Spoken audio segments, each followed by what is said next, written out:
Hello and welcome to Crafting with Jane. We're looking at the folio today and we're doing some other bits and pieces to it. So if you look back at the previous video, you'll see the actual folio and how I did it. But on this one, we are just looking at the folio. You've got the two pockets, you've got the flap where we're going to put an envelope, and you've got a couple of pockets at the back. And this is a piece that I'm going to put on the front. So this is the piece that I was given the napkin, and I did the technique of the crumpled up and gilding flakes, gilding wax, and I'm just gluing that straight onto the side. I've just cut it down to the size that I wanted. And then once I've done that, I'm going to take the nice little pink piece, which was cut into 3 by 3, because then that goes just straight in on the center. And I was looking at all of the ribbon and deciding whether I was going to put ribbon on it, because I wanted something just underneath it. So I'm looking at the ribbon and thinking, shall I put the ribbon on here or not? And I'm not too sure, but decided to go for washi tape. Put it on completely cack-handed to start off with, and have to sort of straighten it up. But one of the nice things about washi tape is that you can pick it up and put it down straight away. So I rectify it and put it down so it's straight. And that's the nice thing about using up all of the little scraps and things. So this video, I've edited it for the first time for a long time, because it really was too long. So it's sped up a bit, which hopefully won't distract from it, but it gives you a bit of an idea. So I then thought, do I put ribbon on down the other side? But decide, no, I'm going to put another bit of washi tape on there, and I'm going to put the pinker one, because the pale washi tape just didn't show quite as much as I wanted.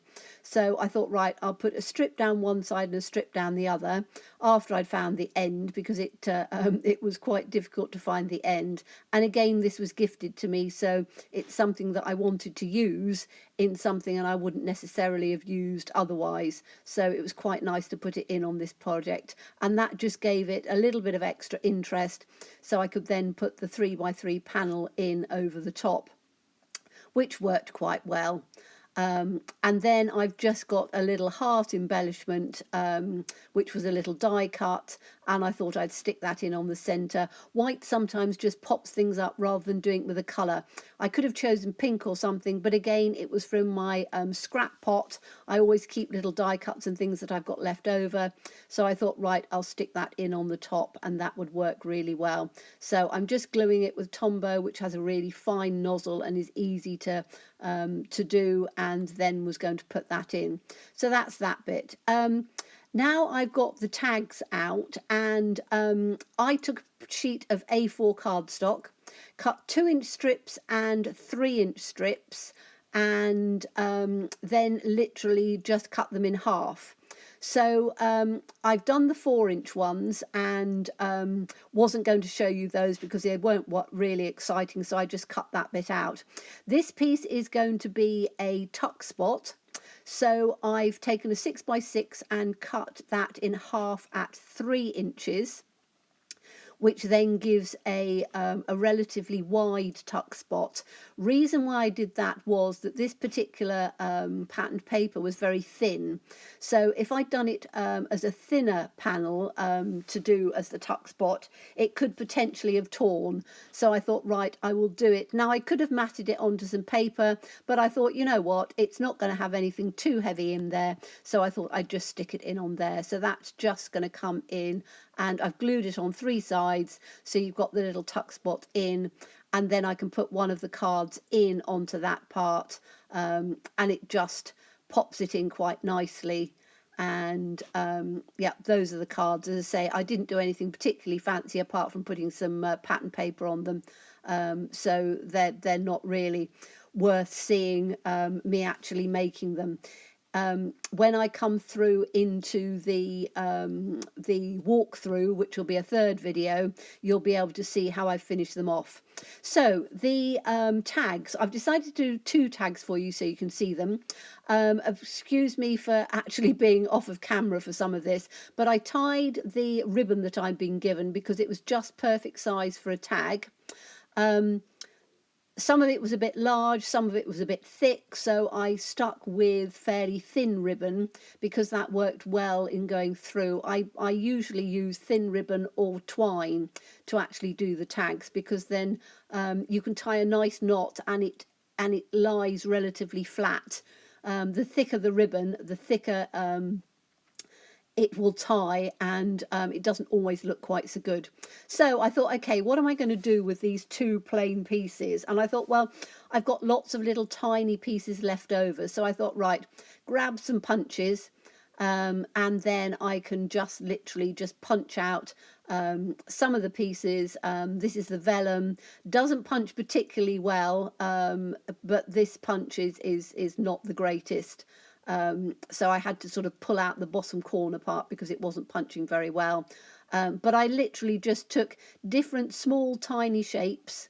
This one punches absolutely fine, and just took the little scraps that I'd used pieces of and just cut some different shapes out of the vellum, out of the patterned paper, just to give a little bit of interest, because I wanted the tags to be fairly random, but to show you a way of doing them using literally what you've got, rather than using new pieces and things. So these were the little ones, and I just realized I just had enough to do a heart at the bottom, so I'd managed to get 3 hearts out of it as well, so that worked quite well.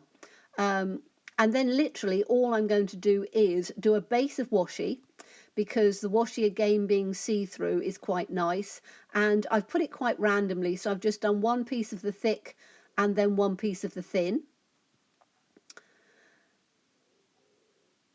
and again you can see I haven't done it particularly straight or anything. It's quite nice to do it randomly. Then that tiny little strip of paper, so if you haven't got washi, just use little strips of paper, cut it in half roughly, and just put a piece in the center of the first one.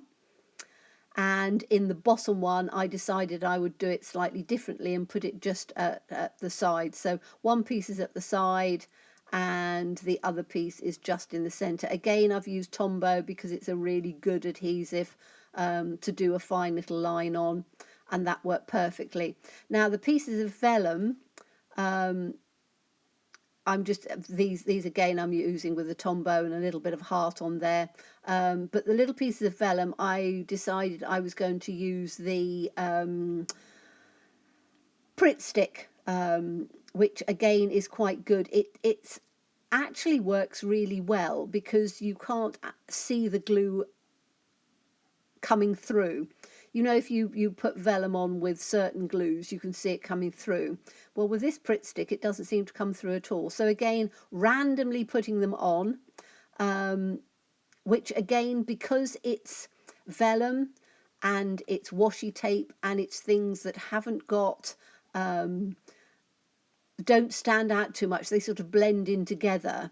It actually worked quite well to put them on sort of fairly randomly, and I was quite pleased with the results. I thought that they worked quite well. So I literally, as I say, have just done those pieces like that.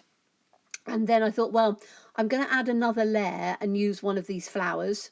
So again, I'm using the Pritt stick to glue them on, and these flowers are, they're acetate and then the flower on top of them, but there's no sort of glue or anything. They just came, as I say, in a packet that was gifted to me in a card that I was sent, which is absolutely lovely. So I thought that I would use ones that were slightly different to the background, so that they would stand out a little bit. So you can see both of them stand out just a little bit. And again, it just adds a little bit of interest. Whatever you've got, just add it to your tags to just give a few layers and a bit of interest. I then thought, well, it does look a bit plain, so I thought, right, I think I should really sort of do something around the sides. So got the old sponge daubers out, and I thought, right, I need to use a pink. So took a pink ink and thought, well, okay, if I to start off with, I just literally did the normal technique of brushing round the side. But as you'll see, it doesn't give enough definition that I wanted. So I've done the normal sort of brushing round the sides. And when I looked at it, I thought it's not coming out as much as I want. So because I've got my glass mat, I thought, right, I'm going to sponge right the way through and in. And if you concentrate on your corners first and then work through, it gives a really lovely effect. And because it's coming in a bit, you've got the flowers and the detail in the centre, but you've also got that definition round the side, and I think it just actually worked really well. When you see my walkthrough, I actually put some gold round the edge because I thought that the gold would actually look really nice. So you know, it's playing around with ideas, and I think it just worked beautifully. So those are the beautiful tags, which, as I say, I was really pleased with, and they've worked out perfectly. So I'm just putting them in there, and so that everything is sort of where it should be, and just adding little bits and pieces and things in there as I wanted to, because I think if you add pieces in, it works quite well. This was the envelope, so I'm going to put an envelope in on there. This envelope was too big, so the little flat part, that was the piece that I thought, oh yes, I'm going to do that with. And that's it, thank you.